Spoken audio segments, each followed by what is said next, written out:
Saindo um pouquinho desse aspecto arqueológico, vamos falar aqui dos manuscritos, sobre os manuscritos, ok? Podemos ter aqui como segundo momento desta aula, falar sobre os manuscritos. Vamos estar falando sobre a Tanakh e as versões da Bíblia hebraica. A Bíblia hebraica, ou a Tanakh, ela foi desenvolvida ao longo de centenas de anos. Entre 950 a 150 a.C., no judaísmo, o termo que o Antigo Testamento recebe pode ser Tanakh. Para nós, do cristianismo, nós damos o nome de Antigo Testamento. O Antigo Testamento, por quê? Porque nós entendemos, segundo o pensamento do cristianismo, que as Escrituras têm uma continuidade histórica, teológica, naquilo que se denomina Novo Testamento ou Nova Aliança. Então, para o cristianismo, a Bíblia tem uma continuidade para o cumprimento de determinadas profecias que ainda estavam obscuras no que nós chamamos de Antigo Testamento, que para o judeu, a Tanakh é a sua Bíblia, e saindo dela não há outro material escriturístico. Porém, para uma outra linhagem de judeus messiânicos, acreditam no Novo Testamento e aceitam Jesus Cristo como o Messias que haveria de vir. Não dispomos, hoje em dia, de nenhum manuscrito original dos textos bíblicos, que seriam os autógrafos. Os autógrafos, nós não dispomos mais. O que vem até nós são os manuscritos, são as cópias dos autógrafos. Os autógrafos seriam o material feito pela própria caneta que saiu do autor do livro sagrado. O que chegou para nós são as cópias que foram preservadas ao longo dos séculos, que foram passadas de geração a geração até chegar no nosso período, no determinado presente. O manuscrito mais completo hebraico que nós temos preservado hoje é o manuscrito de o chamado Lenigradenses. Ele está preservado, guardado na Biblioteca Pública de São Petersburgo, na Rússia. E esse manuscrito ele foi concluído no ano de 1008 depois de Cristo. É o manuscrito Lenigradenses. Ele foi copiado na cidade do Cairo, lá no Egito, a partir de cópias provenientes da família de Massoretas Ben Asher. A família Ben Asher foi uma família de Massoretas, uma família de eruditos que trabalhavam para preservar o material escriturístico da Tanakh. Então, eles trabalharam, desenvolveram o manuscrito Lenigradenses. O texto Lenigradenses também, hoje, ele é conhecido como a Bíblia. É o texto da Bíblia hebraica Stuttgartensia. Por isso, o manuscrito Lenigradenses, ele também é conhecido no mundo teológico como texto massorético, cuja abreviatura é TM, texto massorético. Certo? Nós temos também outro manuscrito, que são os manuscritos do Mar Morto. Vão surgir no cenário teológico para acrescentar profundas perspectivas na história das Escrituras. São uma coleção de centenas de textos e também possuem fragmentos de textos encontrados nas cavernas de Qumran, nas proximidades do Mar Morto. Isso aconteceu por volta da década de 1940, durante a década de 50, entre 40 e 50. Foram compilados por judeus essênios que ali viveram em meados do segundo século antes de Cristo, até aproximadamente no ano 70 depois de Cristo. Então, os manuscritos do Mar Morto passaram por um período histórico que vai do século II a.C. até o ano 70 depois de Cristo. 270 anos de história dos povos que habitaram ali a região de Qumran, né? Porções de toda a Bíblia foram encontradas, com exceção a Esther e Neemias. Foram encontradas, então, nos manuscritos do Mar Morto.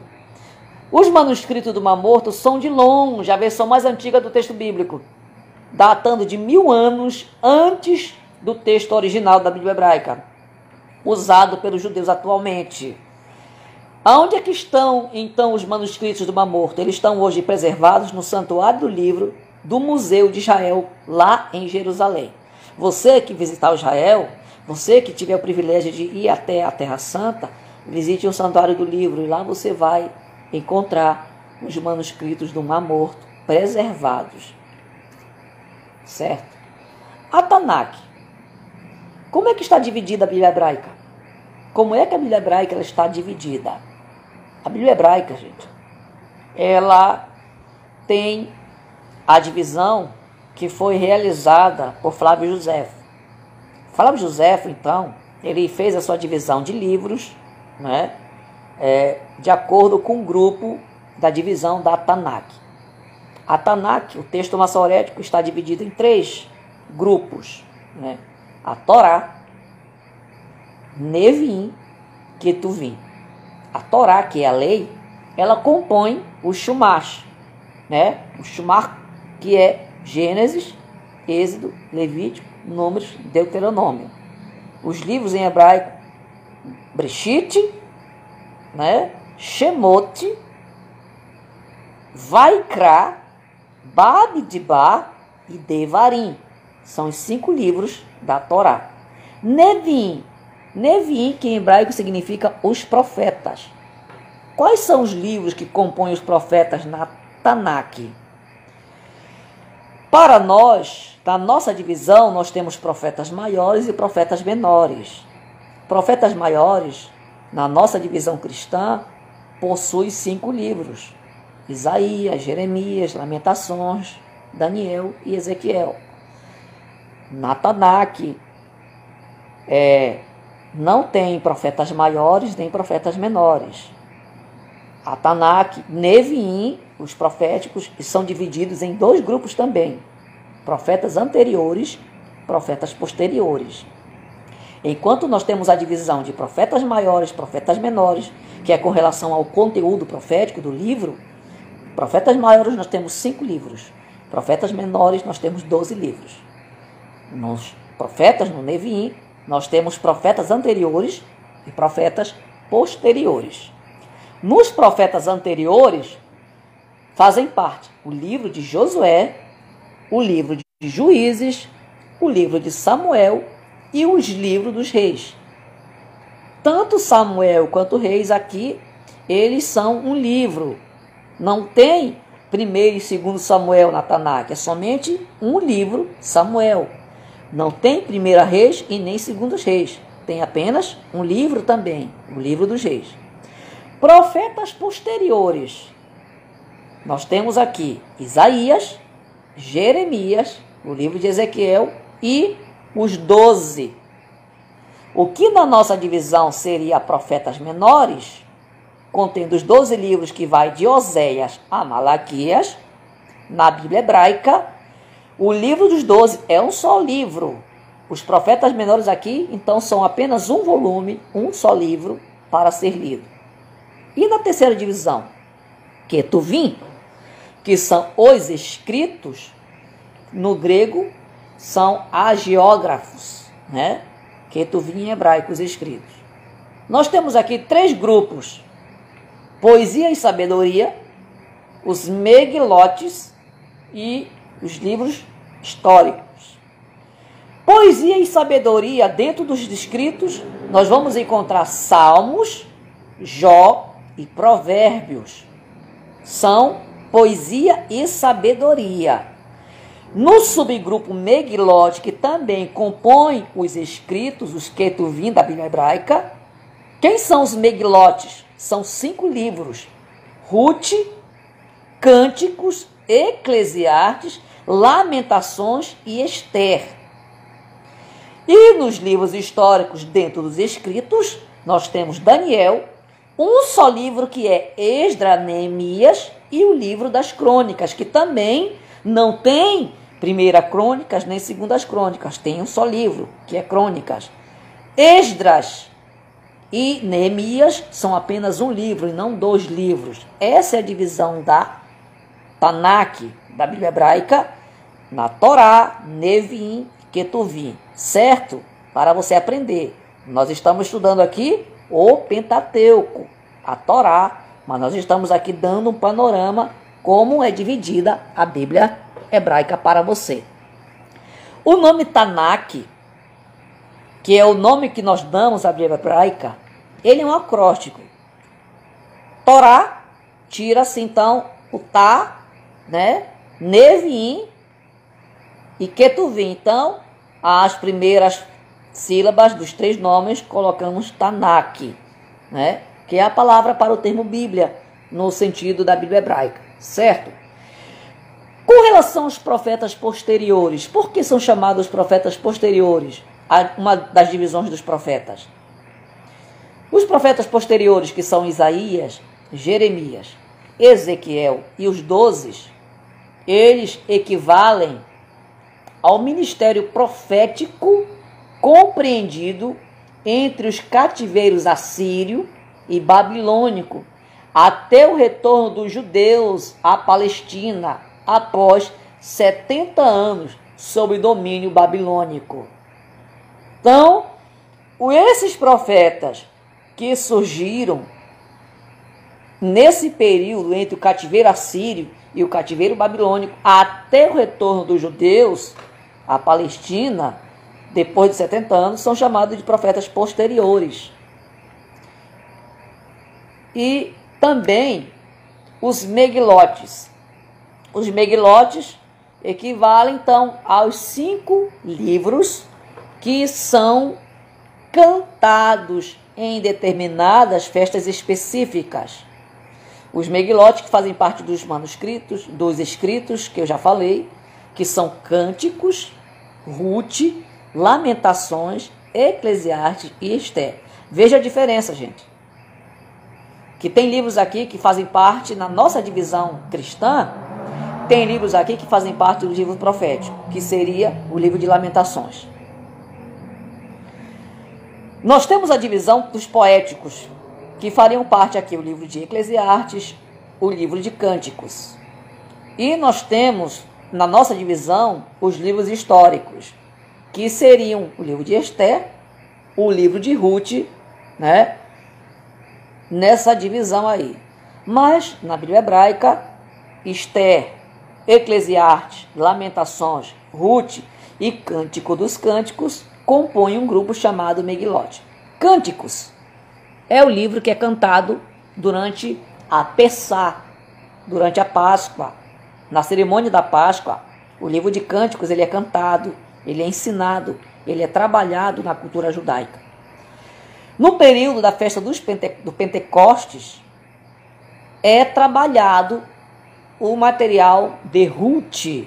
O livro de Ruth, ele é ensinado no Pentecostes, principalmente na festa de Hanukkah, né? Porque o povo se lembra do livramento que Deus deu para o povo. Na verdade, isso aqui é o contexto de Esther. Ruth é cantado no período do Pentecostes. Lamentações.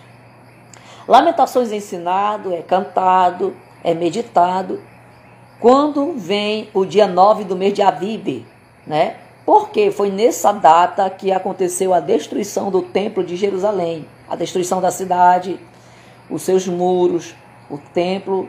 Então, quando chega essa data, o povo de Israel vai nos muros das Lamentações, né?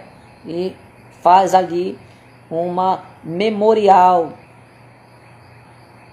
ensinando esse livro, lendo esse material escriturístico. O livro de Eclesiastes, ele é ensinado, ele é trabalhado na festa dos tabernáculos, ou a festa do Sucote, ou a festa das cabanas, tem vários nomes, né? Então, ele traz uma reflexão para o homem, que o homem está no período de colheita, O homem está num período de abastança, mas tem que se lembrar que tudo que ele garantiu, que tudo que ele alcançou, tem um Deus que deve vir em primeiro lugar. E o tempo dele é um tempo para trabalhar e conquistar coisas no porvir, e não somente na era presente, no seu momento presente, certo? O livro de Esther, ele é ensinado durante a festa de Purim, que é justamente uma data que o povo se lembra que foi liberto do genocídio idealizado por Amã, lá no período ainda babilônico, com a rainha Esther no palácio do rei Assuero. Vamos falar então da Septuaginta, a outra versão da Bíblia Sagrada. Vamos estar falando aqui também dos manuscritos, né? Então nós estamos falando agora, saímos dos manuscritos da Tanakh, né, da Bíblia Hebraica, vamos entrar agora na Septuaginta. O que foi a Septuaginta? A diáspora judaica, ela havia perdido o uso da língua hebraica e precisava poder ler as escrituras em sua língua. Em meados do século III a.C., realizou-se em Alexandria a tradução do Pentateuco ao grego. Essa seção seguiu a tradução dos livros históricos e proféticos, lá por volta do ano 200 a.C. Então, vejam só, o Pentateuco foi traduzido por volta de 300 a.C. A parte dos históricos e dos proféticos da Tanakh aconteceu no ano 200 a.C. Então, a conclusão deu-se por fim do primeiro século a.C., lá por volta de 100 a.C., a conclusão de todo esse material. Quem foi o idealizador desse material? Segundo alguns, foi o rei Ptolomeu II, ou Ptolomeu Filadelfo, né? Ptolomeu, que era o rei que surgiu da dinastia dos generais do período helênico, que sucederam ao trono do Império Macedônico na morte de Alexandre o Grande. Então Alexandre o Grande morre e 4 generais então dividem-se o Império Macedônico. E a dinastia Ptolomaica foi a dinastia que comandou o Egito. Então Ptolomeu Filadelfo II foi o rei que idealizou a tradução da Bíblia hebraica para a língua grega, para que a Bíblia hebraica pudesse compor toda a coleção de livros que existia nesse período na grande biblioteca de Alexandria, que, segundo alguns historiadores, compunha aproximadamente 2 milhões de manuscritos, a biblioteca de Alexandria, nesse período. A Septuaginta, ela era a tradução utilizada em todas as sinagogas do Mediterrâneo, aonde tinha ali o povo de fala grega. Porém, é necessário nós entendermos uma coisa, que a Septuaginta ela jamais veio substituir o texto hebraico. Nunca tornou-se a escritura básica de fé do povo hebreu. O povo hebreu jamais, gente, jamais deixaria de lado as escrituras hebraicas para se debruçar nas escrituras de uma língua gentílica, porque nós sabemos que existiam judeus que eram muito voltados para a sua tradição histórica do judaísmo e que jamais aceitariam ler os escritos sagrados de Yahvé numa língua estrangeira. Seria como aceitar a helenização, né? Tá certo? Então muitos até dizem que a Septuaginta foi a Bíblia que Jesus leu no seu período. É muito pouco provável que isso tenha acontecido, porque dentro da Palestina, dentro de Israel, a Septuaginta ela poderia até andar sobre a população, mas dentro da sinagoga, no período de Jesus, com certeza o que Jesus lia era a Bíblia ali, ou em hebraico ou em aramaico, mas não em grego. Apesar da helenização, o povo judeu ele era fechado. Você vê aí nos escritos do Novo Testamento, né, Quem comandava a sinagoga eram os fariseus. E os fariseus eram contra, né, o trabalho dos gentios. Os fariseus eram contra judeus que trabalhavam a serviço de Roma.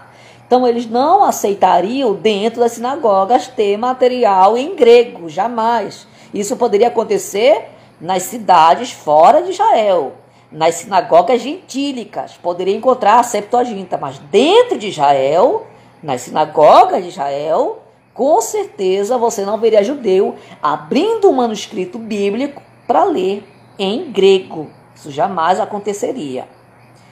Então a obra foi encomendada por Ptolomeu Filadelfo lá por volta do ano 285 a 247 antes de Cristo, esse rei egípcio. Outras obras, elas foram incorporadas na versão dos 70. Aí, a Septuaginta, ela foi se distanciando do cano bíblico hebraico. Vamos falar um pouquinho sobre os 70. A Bíblia hebraica Septuaginta, a Bíblia Septuaginta, ela recebeu esse nome, versão dos 70, porque segundo a tradição, 72 eruditos, aproximadamente, foi que trabalharam a tradução do texto hebraico para o grego.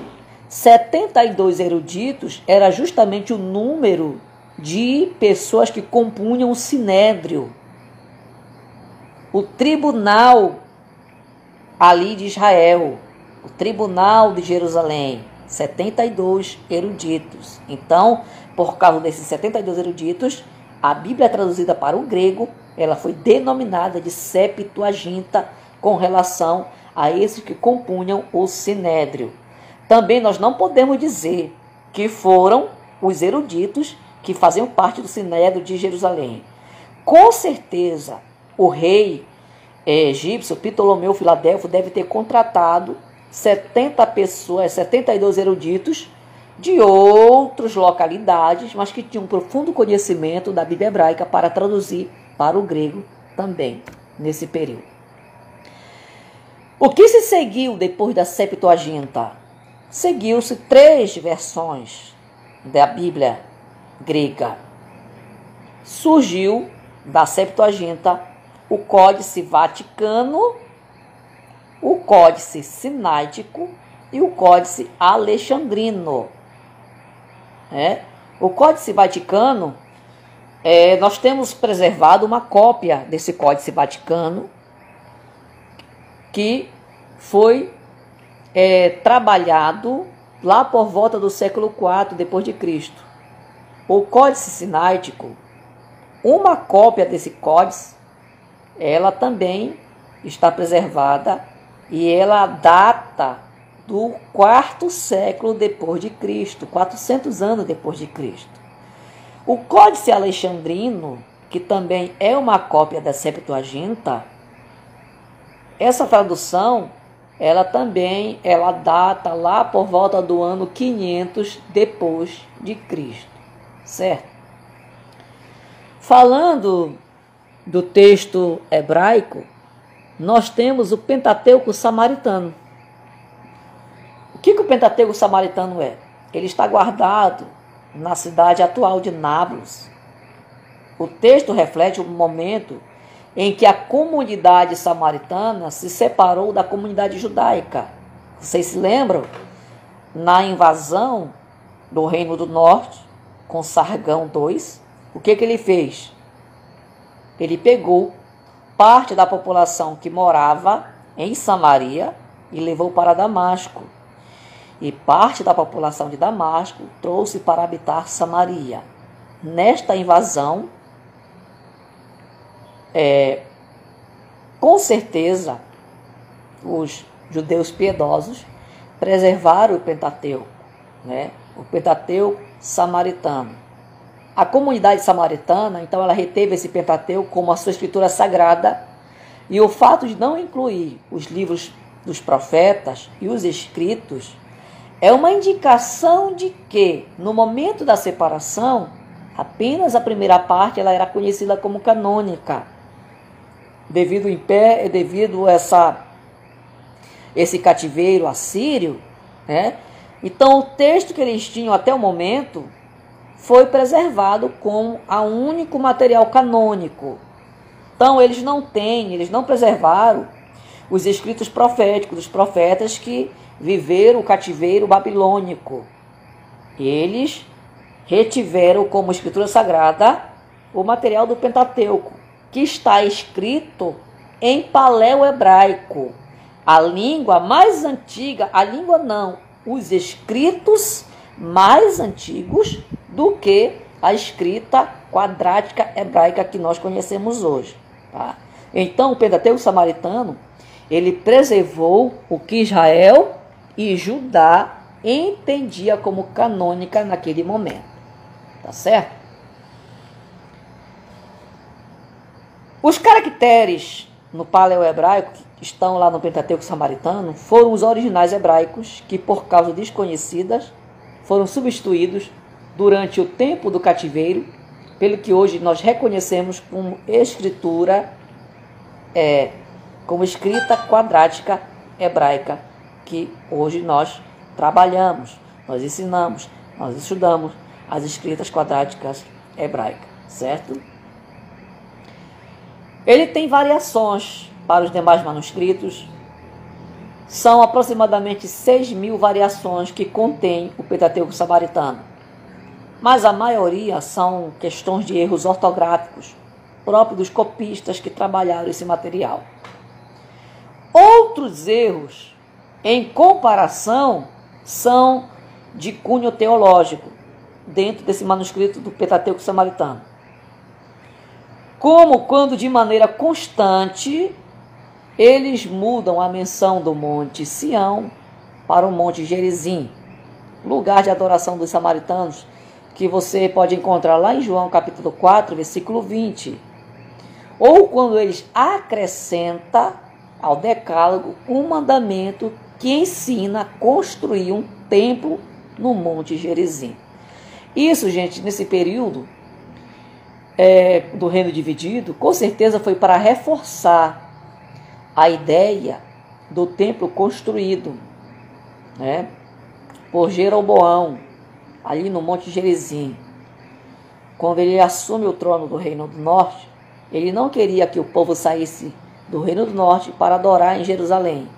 Então, para prender os judeus ali que estiveram no período da divisão dos reinos, provavelmente, né, houve então interferência no manuscrito sagrado e colocaram aí esse acréscimo para assegurar que aquele monte também era um monte sagrado, porque naquele monte Abraão tinha visitado aquele monte, naquele monte provavelmente Abraão teria levado Isaac para sacrificar no monte, então tornou-se um monte sagrado para os samaritanos. Né? E isso foi seguindo ao longo da história, até chegar no período neotestamentário, ali com a mulher samaritana no poço, conversando com Jesus Cristo. Fora o Pentateuco samaritano, nós temos as versões aramaicas. As versões aramaicas, o que nós temos a falar sobre elas? Na diáspora, se utilizou o texto grego. Porém, com a substituição da língua hebraica pelo aramaico, tanto os judeus quanto os samaritanos tiveram que resolver esse problema do dia a dia. Como? Nas sinagogas, se começa de forma oral e depois de forma escrita a produção e traduções para o aramaico. Eles começam a produzir, né, e traduzir as pregações, os ensinamentos que eram realizados na sinagoga, para que a comunidade judaica compreendesse as escrituras. Então, o que um rabino, o que um mestre das escrituras ensinava na sinagoga, aquele material era passado adiante. Era feito então ali uma análise textual desse material.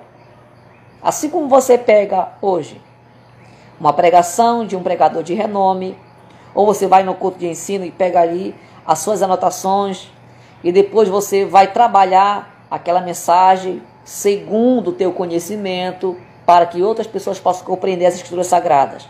E essa foram, assim, o trabalho das versões aramaicas, né? Que foram discursos, pregações, que foram trabalhados, desenvolvidos em aramaico. Não era utilizado grego nem hebraico, aramaico, certo?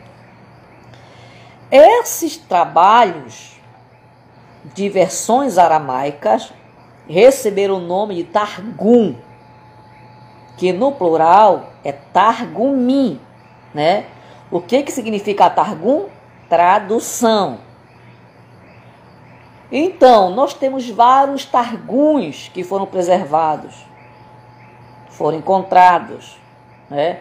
Os Targuns de Qumran são paráfrases e extensões do texto hebraico, que em alguns casos se ligam ao texto de maneira estrita, mas em outras passagens bíblicas são derivações para interpretações bastante amplas e eventuais de algum trabalho hermenêutico, de alguém que estava ensinando.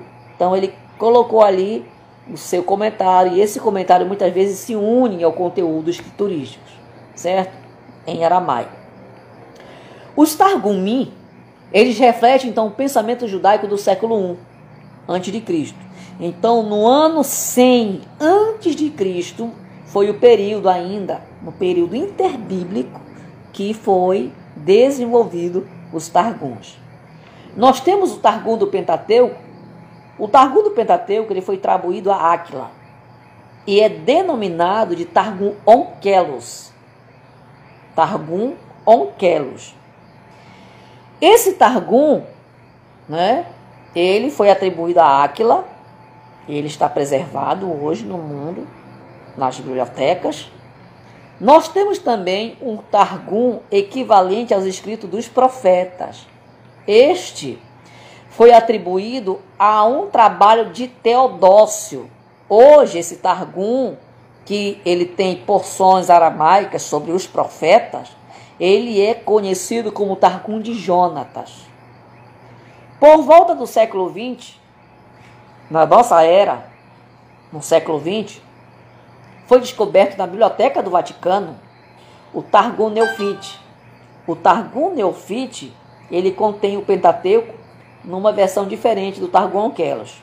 O Targum Onkelos é um Targum do Pentateuco, mas também nós temos uma outra versão de Targum, que é o Neofite, que também é uma variação do Targum Onkelos, certo? Nós temos o Onkelos e nós temos o Neofite. Ambos falam do Pentateuco. Contudo, o Targum Neofite, ele é considerado uma variante do Targum Onkelos, certo? Vamos dar continuidade aqui à nossa aula. Vamos entrar agora no conteúdo da Bíblia com relação à sua teologia, ok? Saímos falando já sobre as questões da arqueologia, saímos falando da questão dos manuscritos, da Tanakh, das variantes hebraicas, gregas e aramaicas. Vamos estar falando agora no conteúdo geral da Bíblia, no conteúdo que envolve a teologia do Pentateuco.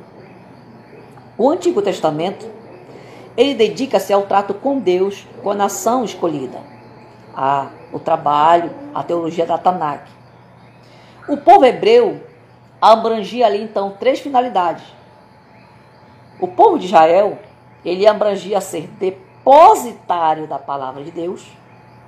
A promessa era para Israel. Ser testemunha perante as nações. Israel deveria ser testemunha perante os povos gentílicos de um Deus supremo, de um Deus soberano, um Deus que está atento a todas as ações humanas, certo? E terceiro ponto, Israel deveria ser o povo ascendente do Messias. O trono não sairia de Israel, mas seria em Israel que o Messias governaria o mundo inteiro. O Pentateuco, Nas fontes rabínicas se faz uma distinção entre a revelação do Pentateuco, né, que é a Torá, no sentido restrito, e as demais escrituras proféticas, que fazem parte da divisão da Tanakh. Torá, proféticos e escritos. Como a visão judaica pensa, é ensinado que a Torá, ela foi um trabalho diretamente dado por Deus ao homem. No pensamento, no escrito, na pontuação, tudo foi dado ipsis literis para Moisés. Um trabalho exclusivamente de Deus. Enquanto os livros proféticos foram dados por profecias, Deus utilizou homens através de atos proféticos, desenvolveram esse material escriturístico. E os escritos, né, que são os Ketuvins, eles foram dados por inspiração. Deus inspirou na mentalidade do homem determinado momento para lhe escrever o momento da política, o momento da religião, o momento da dinastia, o momento do reinos, né? Ali narrando um período histórico de Israel que fazem parte aproximadamente 1 milênio de história. Ali é o que compõe todo o material histórico da Bíblia hebraica. Falando do Pentateuco, como obra literária, é devido à sua extensão e ao conteúdo. Como obra literária, extensão e conteúdo do Pentateuco é a mais complexa e também a mais debatida de toda a literatura bíblica, até o ponto em que, desde meados do século XVIII, em boa parte, as conclusões que se tiravam para o conjunto dos livros bíblicos dependiam da compreensão que se tivesse da composição e história da Bíblia de suas páginas. Nesses 4 séculos, houve esforço para descrever a origem, a evolução e a história da composição do Pentateuco. Então foi um trabalhar minucioso de eruditos, de historiadores, de arqueólogos, de várias ciências, tentando desvendar o passado, os personagens, as histórias, os acontecimentos registrados e narrados na Bíblia Sagrada. Principalmente o material que compunha o Pentateuco. A etimologia do nome. Em grego, Pentateuco significa 5. Em hebreu, Torá, que significa ensinamento, instrução. Né? Quem foi que utilizou pela primeira vez o nome Pentateuco? Orígenes, na primeira metade do século III, em seu comentário do Evangelho de João. Ele chamou pela primeira vez essa seção de Pentateuco. Orígenes, considerado um dos pais da igreja. Na visão dos hebreus, o Pentateuco é chamado de Torá, que significa ensinamento e instrução, certo? Esse termo também ele é utilizado para, quando se deseja salientar a importância do conceito judaico de conteúdo legal. Os judeus, eles utilizam também o termo Torá, no sentido mais amplo, para se referir ao ensinamento judeu através da história como um todo, certo?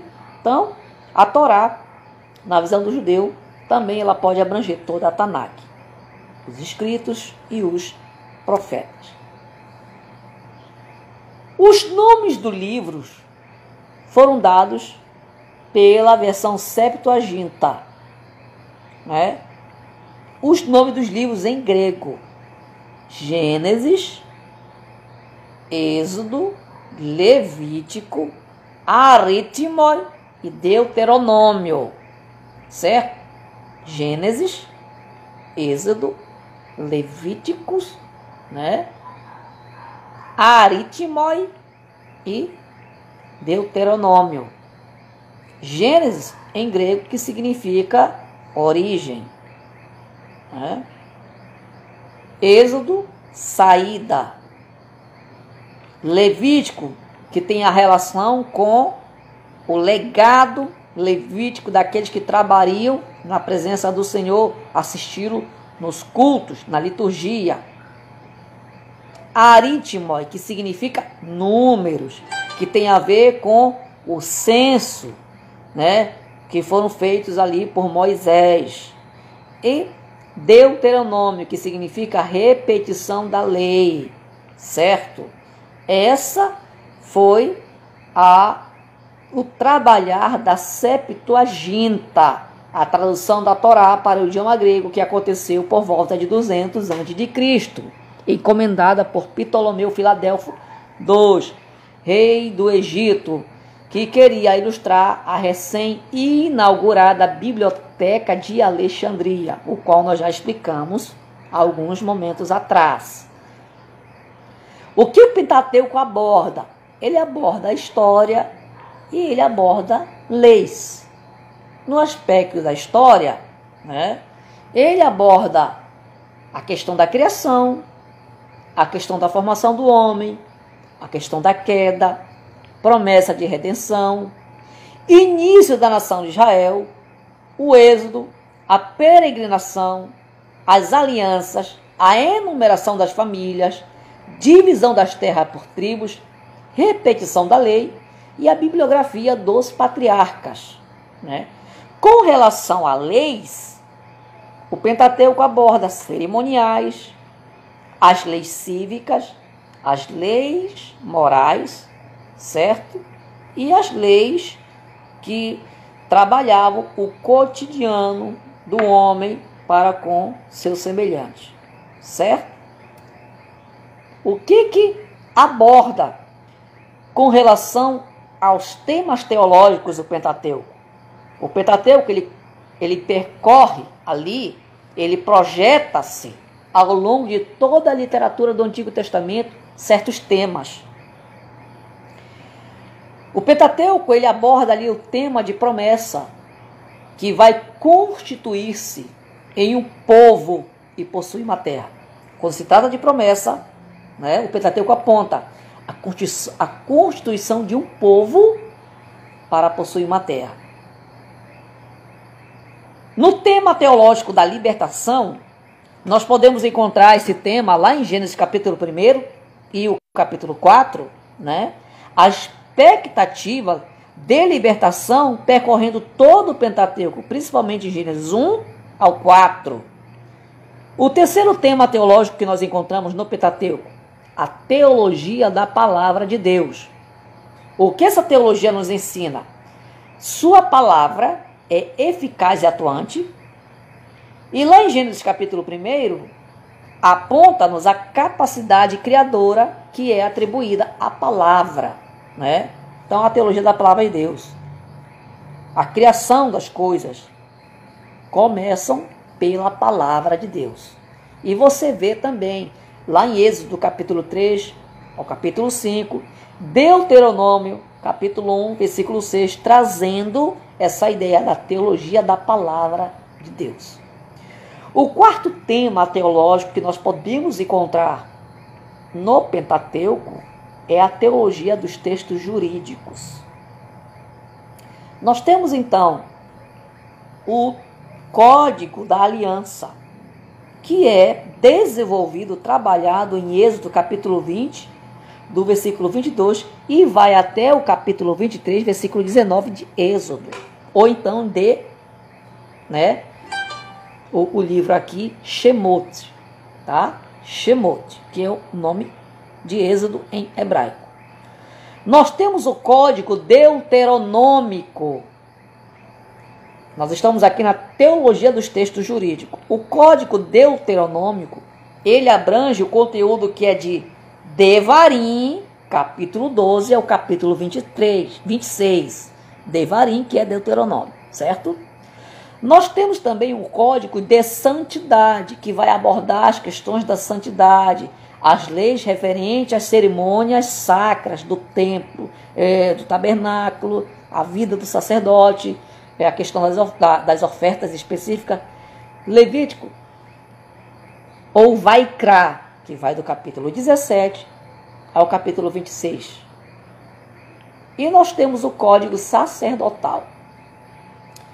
O código sacerdotal, você encontra partes dele, né? Em Shemot, em Vaikra e em Bamidbar. Shemot, Vaikra, Bamidbar. Êxodo, Levítico e Números. Os livros do Pentateuco também, ele contém vários tipos diferentes de material, né? Por exemplo, tem material histórico no livro de Bereshit, né? Tem material de legislação no conteúdo de Shemot, material de rituais em Vaikra, materiais de governo em Bamidbar, e nós temos retórica em Devarim, certo? O registro histórico abrange um tremendo período de tempo, da criação ao mundo à morte de Moisés, né? Esse intervalo mais longo que todas as demais histórias bíblicas juntas. Então, olha só, é um período muito grande que abrange o conteúdo teológico do Pentateuco. Amém? Vamos estar encerrando a nossa primeira e segundo momento aqui. No nosso próximo encontro, nós vamos estar falando sobre a autoria e o problema da fonte. Nós vamos estar abordando a questão da alta crítica e da baixa crítica com relação aos escritos do Pentateuco, sobre o autor Moisés. Quais são as teorias que são desenvolvidas no mundo da teologia, que questionam a autoria mosaica, que questionam o material do Pentateuco. Esse é o nosso tema da nossa próxima aula. No próximo sábado, eu aguardo vocês aqui no Facebook, aqui no YouTube, para nós estudarmos mais um pouquinho da palavra de Deus. Se você estiver assistindo no YouTube, não se esqueça de se inscrever no canal, deixar o seu comentário, deixar o seu joinha. Você que está assistindo a essas aulas aqui pelo Facebook e queira desejar receber o seu certificado das aulas, você pode mandar sua mensagem aqui nos comentários, entrar em contato pelo telefone, pelo WhatsApp 96 98400 6235 98400 6235, código 96 do estado do Amapá, e nós vamos estar emitindo o teu certificado, certo? Por um valor irrisório, simplesmente R$25 é o valor do material do Pentateuco, que você vai estar recebendo o certificado aí no teu e-mail, tá? Quando eu quero, envia para mim o teu e-mail, tá certo? No WhatsApp, e nós vamos estar encaminhando até você. Então, este foi apenas o nosso primeiro encontro. Eu aguardo você para um próximo encontro, dando continuidade à nossa aula sobre a Torá. Fica com Deus.